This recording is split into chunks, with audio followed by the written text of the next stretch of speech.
नमस्ते बच्चों। मैं आज एक नए विषय के साथ आपके सामने उपस्थित हूँ। आज का विषय है वर्तनी विचार, जिसको इंग्लिश में स्पेलिंग कहते हैं।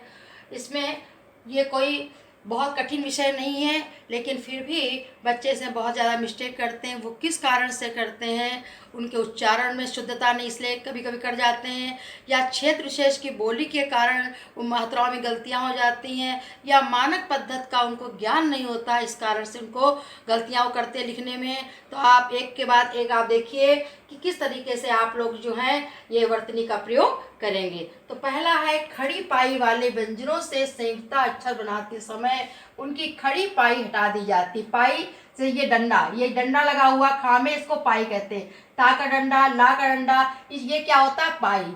इसको कहते हैं सिरोरेखा, ठीक है ना। ये सिरोरेखा होती है, ये होती है पाई। तो जब ये पाई वाले अक्षर है, इनको संयुक्त अक्षर बनाते समय, संयुक्त अक्षर मतलब किसी अक्षर के साथ जोड़ते समय इस पाई को हम हटा देते हैं, ठीक है। जैसे ये आपने देखा, खा की पाई हटा दी, ख्वाब बन गया, ता की पाई हटा दी, त्याग बन गया, ला की पाई हटा दी तो ला बन गया, गा की पाई हटा गा आधा बन गया, ना की पाई हटा ना आधा इस तरह बन गया, सा की पाई हटाई तो सा इस तरीके से बन गया। दूसरा नियम क्या है? बीच की पाई वाले, बीच की पाई वाले, जैसे ये है तुम्हारा का, ये का है और ये है फा, ये बीच की पाई है। ये देखिए, ये बीच की पाई है, ये बीच की पाई है, ठीक है। तो बीच की पाई वाले व्यंजनों को जोड़ते हुए उनकी पाई के झुके भाग को, ये जो झुका हुआ भाग है, झुका हुआ भाग है, जैसे का, ये ऐसे झुकाया तो इसको हम काट देते हैं, ठीक है ना। इसको हमने काट दिया, इस आधा बनाते समय इसको हम काट देते हैं। जैसे पा में, पक्का में देखिए का कटा हुआ है, रफ्तार में फा कटा हुआ है। अब तीसरा नियम है, बिना पाई वाले व्यंजनों को जोड़ते समय, जिसमें कोई पाई है ही नहीं, समझ में आया? जिसमें ना कोई बीच की पाई है, ना इधर की पाई है, ना बीच की पाई है, ना किनारे की पाई है, कोई पाई है ही नहीं। तो उसमें किस तरीके से हम आधा अक्षर बनाएंगे? देखिए, टा में मिट्टी, गड्ढा, गद्दी, चिन्ह, ठीक है ना। इसमें देखिए, टा में कोई पाई नहीं है, गड्ढा में डा में कोई पाई नहीं है, दा में कोई पाई नहीं, हा में कोई पाई नहीं, हलंत लगा के हम इसको आधा बना देते हैं। अब रा व्यंजन का मात्रा के रूप में हम कैसे प्रयोग करते, देखिए, स्वर सहित रा, स्वर सहित रा मतलब पूरा रा, स्वर सहित रा मतलब पूरा रा, ठीक है ना। पूरा रा पाई वाले वर्णों के नीचे रूप में लगा दिया जाता है। जैसे हमने प्रभात लिखा, देखिए रा पूरा है लेकिन हम लगाएंगे नीचे, प्रभात। बहुत बच्चे क्या गलती करते हैं कि पा आधा है और पा पूरा है, रा आधा है, लेकिन नहीं, पा आधा है और रा पूरा है, तो स्वर रहित रा जो है नीचे लगा दिया जाता है। दूसरा है स्वर सहित रा बिना खड़ी वाले। अब ये तो खड़ी पाई वाले को इस तरह लगता है, अब बिना खड़ी वाले में कैसे लगेगा? अब इसमें से टा है ना, टा है, डा है, इसमें कोई पाई नहीं है, तो इसमें स्वर सहित रा कैसे लगता है? इसमें इस तरीके से लगता है, ठीक है।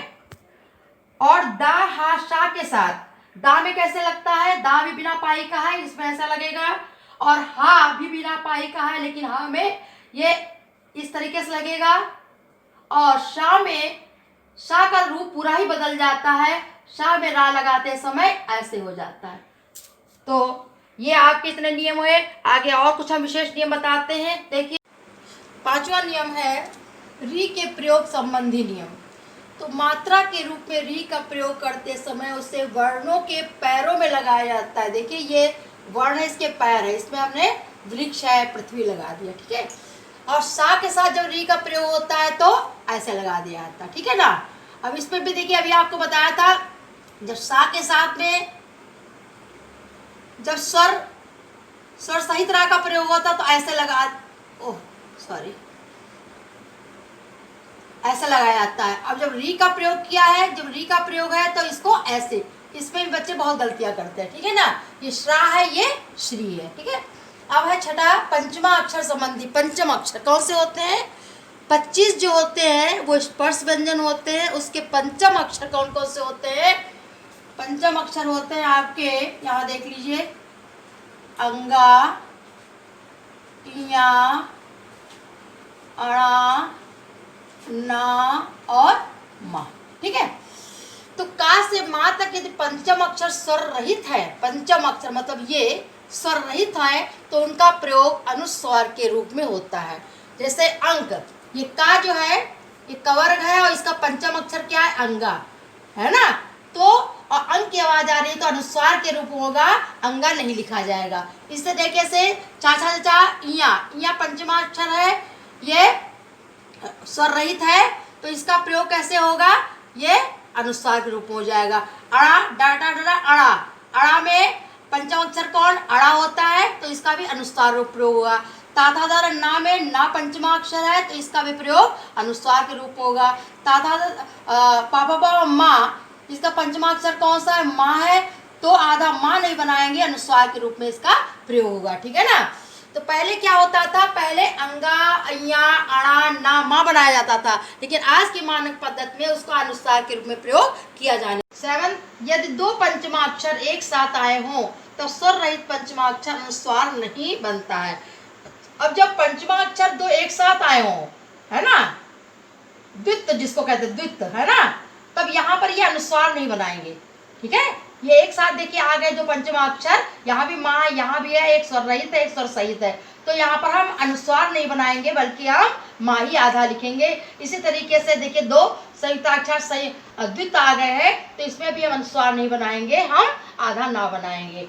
अब आगे देखिए या वा हा, या वा हा से पहले यदि स्वर रहित पंचमाक्षर आए, अब देखिए या से आगे पंचमाक्षर आधा आया, हा से आधा, हा से आगे जो है माँ आधा आया, तो यहाँ पर भी या व हा के पहले यदि पंचम अक्षर आता तब भी अनुस्वार नहीं बनता है, तो ना ही आधा बनाया जाता। इन सब बातों को बहुत गहराई से आप देखिए। ठीक है ना। अब नवा है, यदि शिरोरेखा के ऊपर की मात्रा है और नासिका से आवाज आती है, बहुत इंपॉर्टेंट है। यदि शिरोरेखा के, शिरोरेखा क्या होती है, ये जो मात्रा, ये ऊपर डंडा जो है इसको शिरोरेखा कहते हैं, ये जो ऊपर लाइन है इसको क्या कहते हैं, शिरोरेखा। ठीक है, तो शिरोरेखा के ऊपर की मात्रा है और नासिका से आवाज आती है तो अनुस्वार लगाया जाता है। बिंदी देखिए ये शिरोरेखा है, ये उसके ऊपर की मात्रा है। शिरोरेखा के ऊपर कौन कौन सी मात्राएं होती हैं, छोटी ई होती है, देखिए छोटी ई होती है शिरोरेखा ऊपर, बड़ी होती है, ठीक है ना, ए होता है और आय होता है, ओ होता है और आ होता है। तो इन मात्राओं में अगर अंक की आवाज आती है तो हम बिंदी लगाएंगे। ठीक है ना, क्या लगाएंगे, बिंदी, अनुस्वार। ठीक है, यदि शिरोरेखा के नीचे की मात्रा है और मुख और नासिका से मिली आवाज आती है तो चंद्र बिंदु लगाते हैं, जैसे चांद, ऊंट, कुंवर, है। शिरोरेखा के नीचे की ये शिरोरेखा है, इसके नीचे की मात्राएं कौन कौन से होती है, बड़े आ की होती है, छोटे ओ की होती है, बड़े ओ की होती है और इसे ऋषि की होती है। ठीक है ना। तो आज का चैप्टर यही समाप्त हम करते हैं और आशा है समझ में आप लोगों को आया होगा। ठीक है ना। अब कल नए विषय के साथ हम आप लोगों के सामने उपस्थित होंगे। Good bye.